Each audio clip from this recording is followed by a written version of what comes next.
Hi everybody, this is Dino Chris from Prehistoric Facts. This is an answering questions episode, so let's actually get right to it, shall we? Patrick from Ohio, if I remember correctly.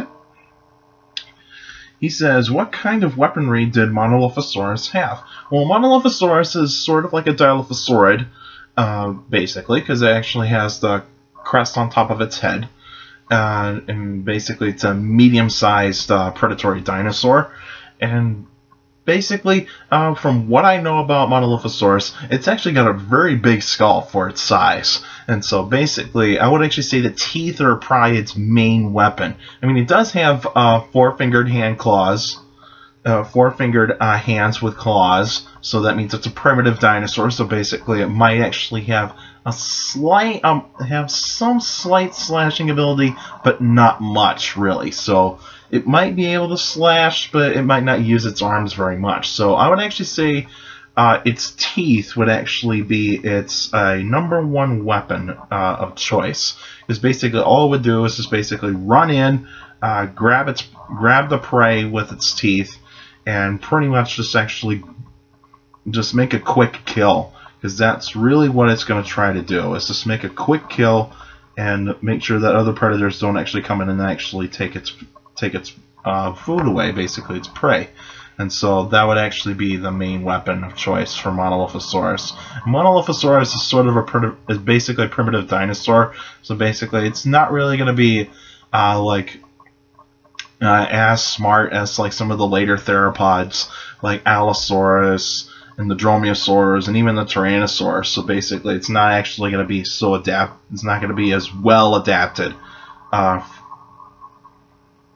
for its environment at the time, and also it's not actually going to be particularly too fast. I mean, it could be fast, but even though it's not really a dinosaur that is really designed to actually capture like really large prey. So basically, it would just be capturing small to medium-sized prey. So basically, Monolithosaurus would just be using its teeth more often. All right, Brendan from Morris, New York. Do you think the Gorgonopsians may have hair like modern mammals today? Well, Gorgonopsians lived in the Permian, so basically they lived in the late Permian, and so they're the first animals to ever have saber teeth. So basically, they're actually those particular types of mammals that are mammal-like reptiles that actually have huge canines sticking down from its upper jaw. What I think they actually have here, no one really knows. It's actually a mystery about Gorgonopsians. Is that do they really have hair, or do they just have sort of like a leathery type of skin, and basically they never had hair? I mean, that's a big question. I mean, during its time, it was a warm type of climate, so basically the environment was almost kind of the same.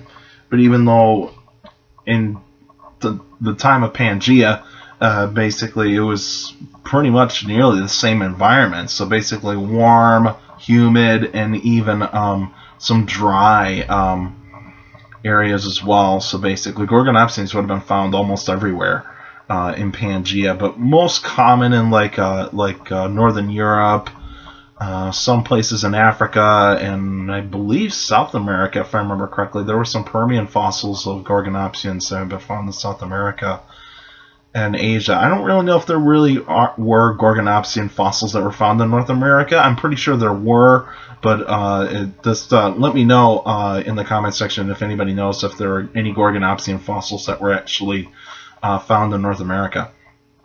But anyway, with its environment, I would think it depends on basically where it possibly lived. If it lived like in a probably more dry environment, I would actually say that it would actually be having not as much hair, so not as much hair in a way. I would actually say it have very little hair. In like a humid environments, like a warm, humid environments, I would actually say maybe it did have a little bit of fur, probably around the neck area, because if anybody's actually watched the show Animal Armageddon, there's there's this episode called The Great Dying, and it's basically about the Permian extinction, the most destructive, the biggest extinction in Earth's history. And basically they show Gorgonopsians with like a mohawk-like type of hair basically from the back of its head to its shoulder blades.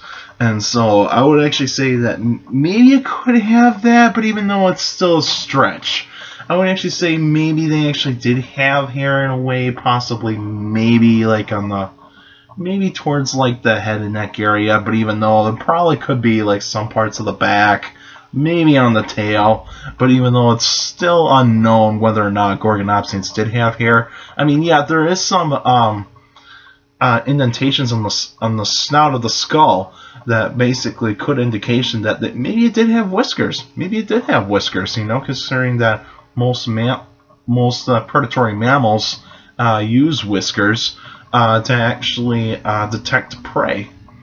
Just basically detect vibrations.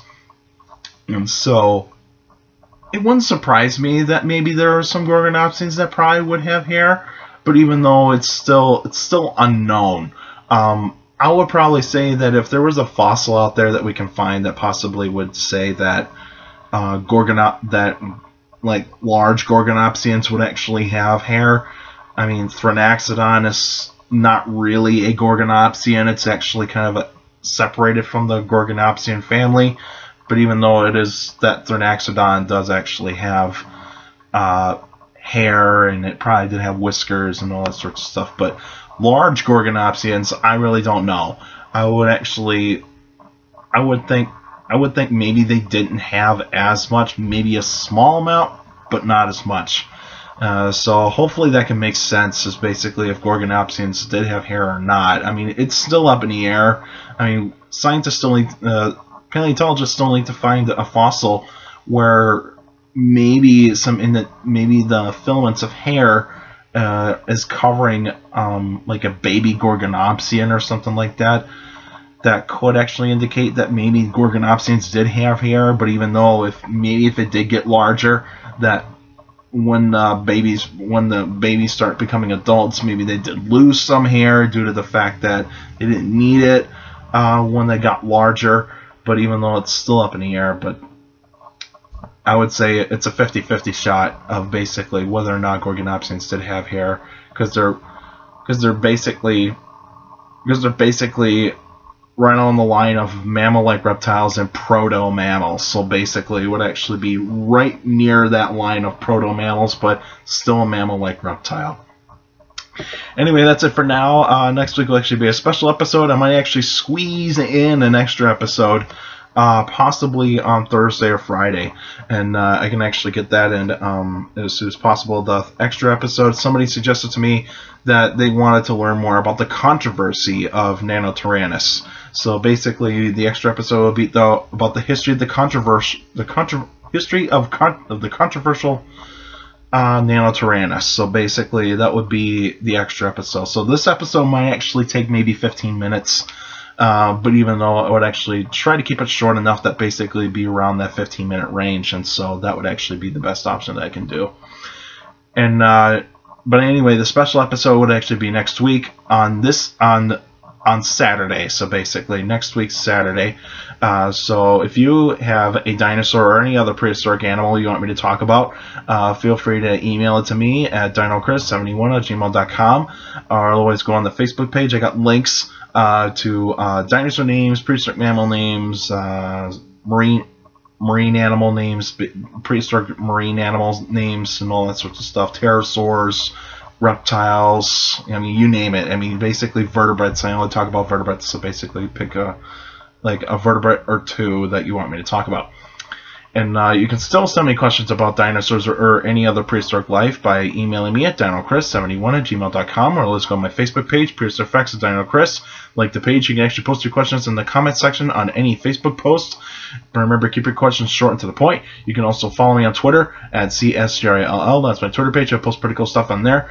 And also, you can also take care of the people around you. And also, for younger people out there, make sure to listen to your parents, your teachers, and your guardians. Those are the best motivation you can have for good education. It's very important to have a good education, with a good education, get a good job in the future. Alright, that's it for now, and I'll see you guys next week.